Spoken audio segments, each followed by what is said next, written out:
अपने मंजिल को भुला कर जिया तो क्या जिया, है तुझमें दम तो उसे पाकर देखा, और लिख दे अपने कामयाबी की कहानी, और बोल उस किस्मत को कि है तुझमें दम तो उसे मिटा कर दिखा। हेलो नमस्कार दोस्तों, मैं दिलीप कुमार आप सबको अपने यूट्यूब चैनल में स्वागत करता हूं। आइए दोस्तों, आज हम लोग एक ऐसे मुद्दे पर बात करने जा रहे हैं जो मुद्दे अक्सर स्टूडेंटों का जो होता है वो फेवरेट भी होता है किसी किसी का, तो किसी किसी के लिए सिर दर्द भी होता है। मैं आपको वादा करता हूँ कि आपका 1 रुपया भी बिना खर्च किए आपको हम पूरा बायोलॉजी पढ़ा देंगे। ये 1 रुपया भी है वो भी आपका जेब में जाएगा। सॉरी, मेरा जेब है ही नहीं, चलो ये तुम्हारे नाम से यहाँ रख देते, ठीक है। आप आइएगा, इसको ले करके जाइए, देखिए यहाँ पे रख देते, आप आकर के ले जाइए, ठीक है। चलिए, तो आज का जो हमारा टॉपिक है वो इतना बेधड़क टॉपिक है, इतना बेधड़क टॉपिक है जिसको आप अंदाज़ा नहीं लगा सकते हैं। आज जी हाँ, आज का टॉपिक के नाम है मानव श्वसन तंत्र, यानी ह्यूमन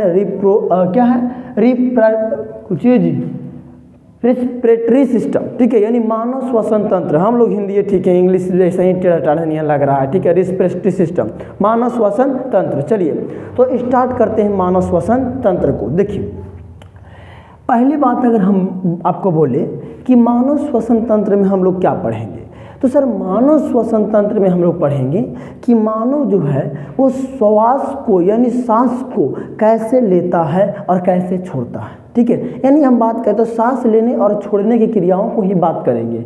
इसमें जो मेन मुद्दा आता है आपको, ये जो सांस लेने और छोड़ने की जो क्रिया है उसको क्या कहते हैं हम लोग। सांस को हम लोग लेंगे तो ये हो जाएगा ऑक्सीकरण। क्या होगा? ऑक्सीकरण होगा, ठीक है। और इसको से क्या बनता है, सांस लेने से और छोड़ने से जो सांस हम लोग ऑक्सीजन को लेते हैं उसको से ऊर्जा तथा ऊष्मा दोनों बनता है। तथा ये क्रियाएं जो है वो अपचायी क्रिया कहलाती है। कौन सी क्रिया? अपचायी क्रिया कहलाती है। चलिए, अगर हम आगे देखें तो इसके मानव में कई प्रकार के श्वसन अंग होते हैं, ठीक है। कई प्रकार के श्वसन अंग होते हैं। जैसे अगर श्वसन अंग की बात करें तो जो जीव स्तनधारी है, स्तनधारी की मतलब होता है वैसा जीव जो अपने बच्चे को दूध पिलाती है। जैसे में मानव, ठीक है, मानव अपने बच्चे को क्या करता है? दूध पिलाता है। तो जितना भी स्तनधारी जीव है वो कौन चीज़ से सांस लेगा? वो फेफड़ा से सांस लेगा। और जितना भी कीट पतंग है वो सब कहाँ से सांस लेता है? वो सब ट्रैकिया से सांस लेता है। यानी देखो, ये जो स्तनधारी है, आज के कुछ समय पहले, मतलब आज से बहुत साल पहले जब हम लोग से कोई सवाल पूछा करता था कि मानव कहाँ से सांस लेता है, तो हो ना हो हम लोग आंसर में यही बताते थे कि मानव नाक से सांस लेता है। लेकिन बाद में पता चला कि नहीं, नाक से नहीं, मानव जो है वो फेफड़ा से सांस लेता है। नाक तो जो केवल मतलब समझो तो वो ढक्कन है, ठीक है, जो कि यह बताता है। देखो, नाक जो है वो बहुत, आपको थोड़ी तरीके के लिए अगर देखा जाए तो नाक में छोटा छोटा बाल होता है। वो बाल करता कोई नीचे है, तो वो जो धूल कण जैसे हम लोग जो लेते हैं सांस, तो उसके साथ में जो धूल कण है अगर वो चल जाएगा तो दिक्कत हो जाएगा। इसलिए धूल कण को क्या करता है तो बचा करके रखता है। कौन बचाता है? जो नाक में बाल होते हैं छोटे छोटे, वो धूल कण को अंदर जाने से रोकता है। तो क्या कर रहा है, जो स्तनधारी वो सांस कहाँ से लेगा? फेफड़ा से लेगा। और जो कीट पतंग होगा वो गले में से, मतलब पाइपे में से लेकर चल जाता है। जैसे देखो, अगर ये फेफड़ा है, ये दोनों फेफड़ा है, तो ये बीच वाला जो पाइप है इसको कहते हैं ट्रैकिया। और जो कीट पतंग होते हैं वो ट्रैकिया से ही क्या करते हैं? ट्रैकिया से ही सांस को लेकर चल जाते हैं, ठीक है। और जो जलीय जीव होते हैं वो गिल्स से सांस लेते हैं, जैसे मछली। और गिल्स को हिंदी में कहते हैं कोलोन, उर्दू में इसको कहा जाता है गल्फरा, ठीक है। चलिए आगे चला जाए, ये सब बात समझ में आ गया आपको। चलिए, तंत्र होती है, उसके कई विधि होते हैं। पहला है नासा छिद्र। तो चलिए हम लोग नासा छिद्र को देखते हैं। देखिए, मानव की जो नाक है उसमें 2 छोटे छोटे छिद्र है, 2 छोटे छोटे छिद्र है, ठीक है। तो इन दोनों छोटे छोटे छिद्र को कहते हैं नासा छिद्र। और दायां वाला छिद्र से देखो, हृदय फेफड़ा जो है वो दोनों पट्टी बटा हुआ, ठीक है। एक वो है दायां फेफड़ा और एक है बायां फेफड़ा। दायां नाक वाले छिद्र से दायां फेफड़ा में सांस जाएगा और बायां वाला से बायां में जाता, ठीक है। तो नासा छिद्र क्या चीज बता दिए? नासा छिद्र बता दिए कि नाक में जो 2 छिद्र होते हैं उसे क्या कहते हैं? नासा छिद्र कहते हैं। अगला है नासा का पार्ट। देखो, नासा का पार्ट क्या होता है? नासा का पार्ट क्या होता है कि नाक में छोटे छोटे बाल होते हैं, ठीक है। और वो क्या करता है कि धूल कण को अंदर जाने से रोकता है। लेकिन अगर कहीं ज़्यादा धूल कण की मात्रा में हम लोग चले गए, जहाँ पे ज़्यादा धूल कण है, तो वो क्या करेगा ना कि वो कुछ अंश को जरूर कहे ना अंदर जाने देगा, लेकिन अंदर जाने देगा। तो वो क्या करता है, जो नाक के ऊपर जो यहाँ पे हड्डी है, जो ये आपको हड्डी दिख रहा है यहाँ पे, ये आपको आप अपने नाक में चेक कर सकते हैं, इन्हें पुलुपुल करेगा। लेकिन इसके जो ऊपर है यहाँ पे, जहाँ पे चश्मा आकर के रुकता है वो क्या है, यही है नासा का पार्ट। तो वो करता क्या है कि वो जो धूल कण है उसको अंदर ले जाकर के यहाँ पे जमा के रखता है। अब बाद में 2-3 दिन बाद उसको खटखोट कर करके उसको जो नकठुल जैसा निकलता है उसको निकाल देते हैं, ठीक है। यानी नासा का पार्ट क्या है, तो नासा का पास नासा छिद्र का ही एक भाग है जो धूल कण को अपने पास रोक के रखता है, ठीक है। चलिए अगला है स्वर यंत्र, और क्या है, ट्रैकिया। ध्यान से देखो, स्वर यंत्र तो आपको पढ़ाएंगे अभी तुरंत, थोड़ा सा टाइम लेंगे, लेकिन आपको वो पढ़ा रहे थे पहले ट्रैकिया। देखो अब यहाँ से देखिए, आप फिगर में चलिएगा, फिगर में क्या होता है, ये है आपका जाकर के ऊपर से श्वास आया, श्वास नाक से आपको नासा का पार्ट और नासा का चीज नासा छिद्र और नासा का पार्ट की मदद से यहाँ तक ला गया, और इस पाइप को कहा जाता है काची, ट्रैकिया कहा जाता है। एक बात बताओ, आप लोग पाइप देखें, पाइप, ठीक है, पाइप देखें, अगर पाइप को देखें जो नया पाइप है उसमें अगर आप उसको नया पाइप को देखिएगा तो उसको खोल के देखिएगा ना, मतलब कि उसको ऐसे फुलाइएगा तो जल्दी नहीं फूलता है, ठीक है। पुराना तो जल्दी फूल जाएगा, जो नया रहेगा वो नहीं फूलेगा। तो ये जो श्वास नली है, ये जो हवा आने वाली नली है, अगर ये नली गलती से चप जाए, अगर ये नली गलती से सट जाए तो क्या होगा, हम लोग सांस नहीं ले पाएंगे, अटक जाएगा सांस, है ना।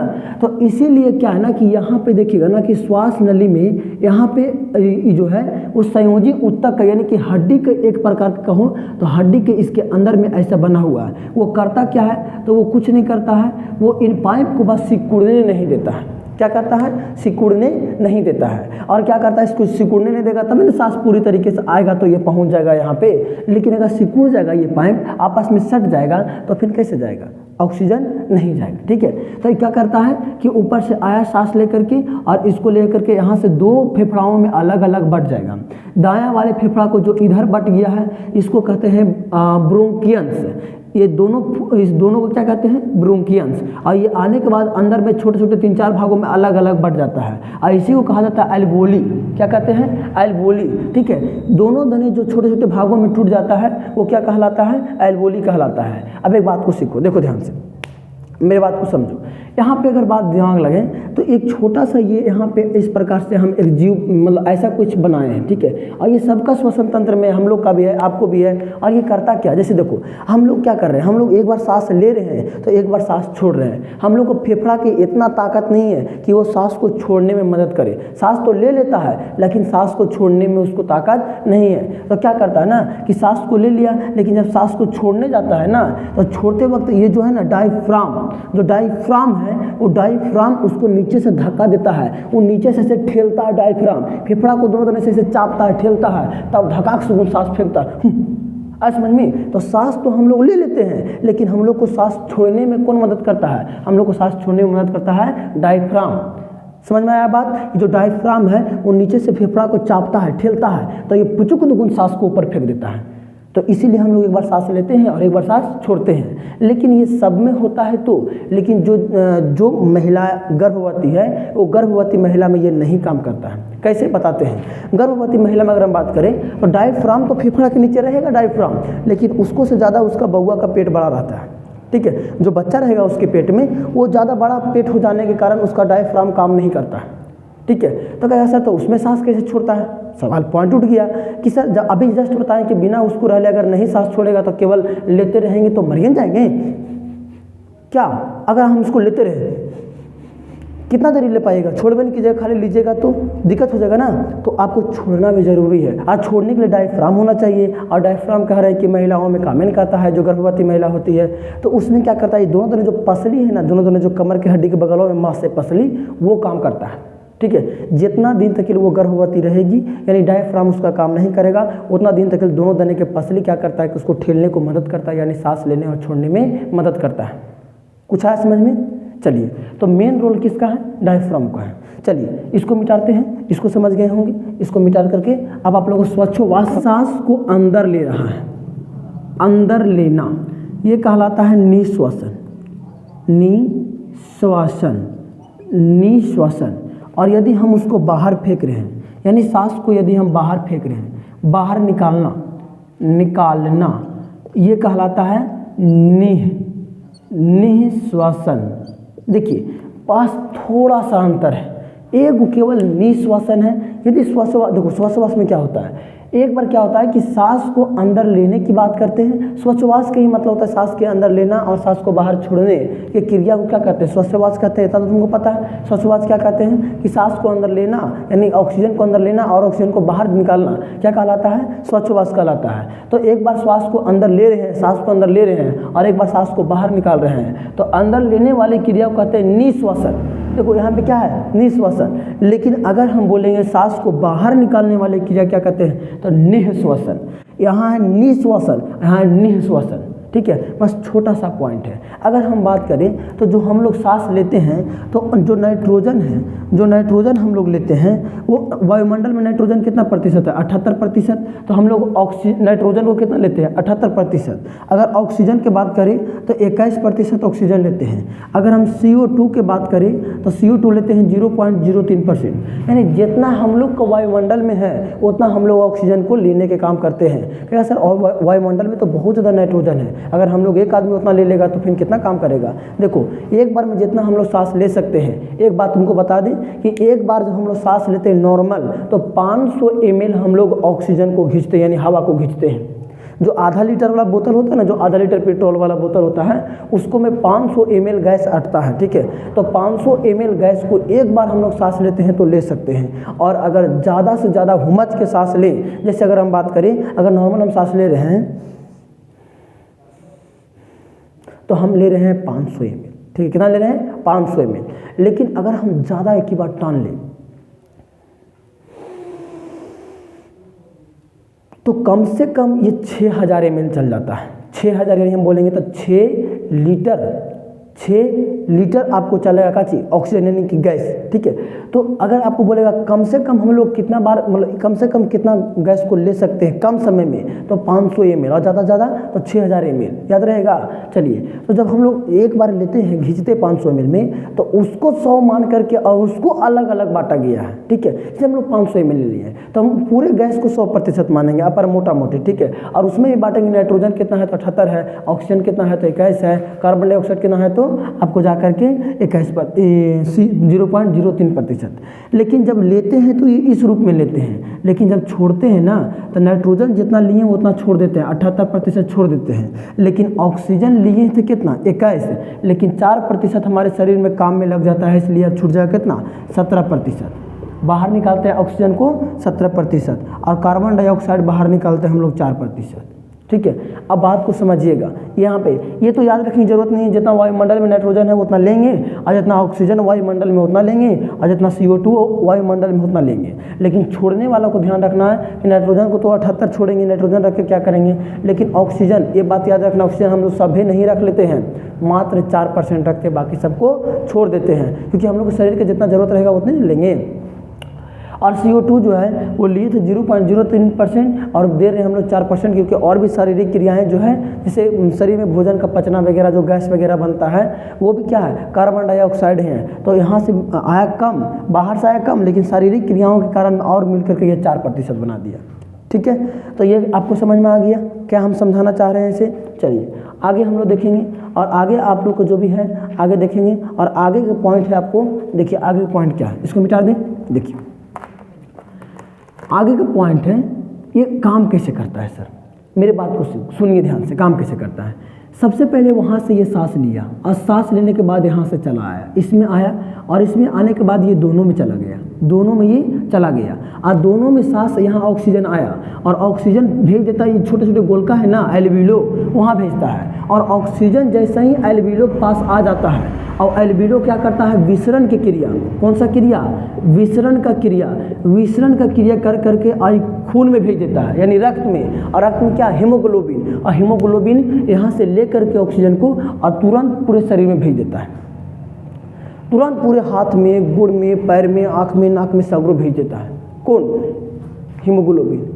हीमोग्लोबिन बहुत तगड़ा काम करता है और वहाँ भेज देगा और वहाँ से तुरंत आएगा और फिर वहाँ से कार्बन डाइऑक्साइड को भी लेकर के आएगा, फिर इसको दे देगा, फिर नहीं पहुँचा देगा।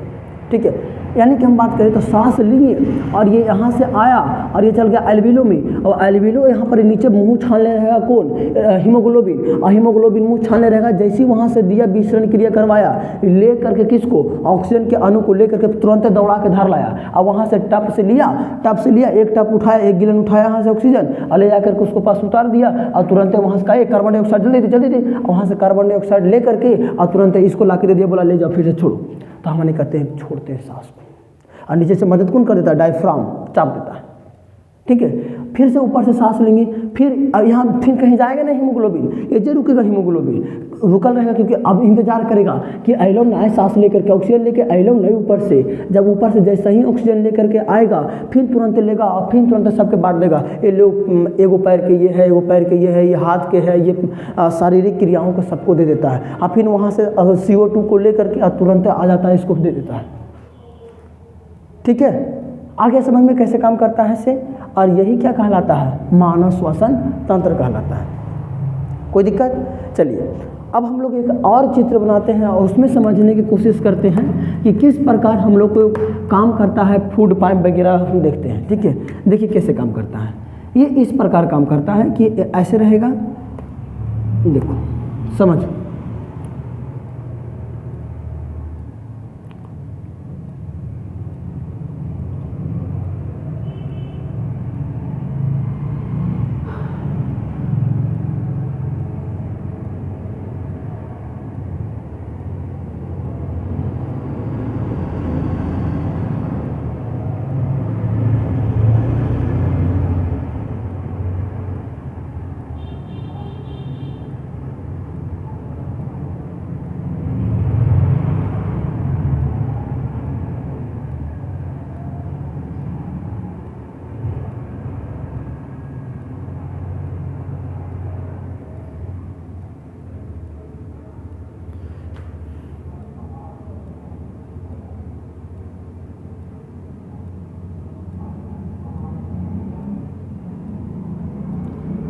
चलिए इस इमेज में देखिए क्या है, इस इमेज में देखिए तो ये मुख वाला नली है, यहाँ से खाना खाइएगा, ये खाना लेके जा रहा है, और ये है श्वास वाला नली, यानी यहाँ से ऑक्सीजन लेके जाएगा।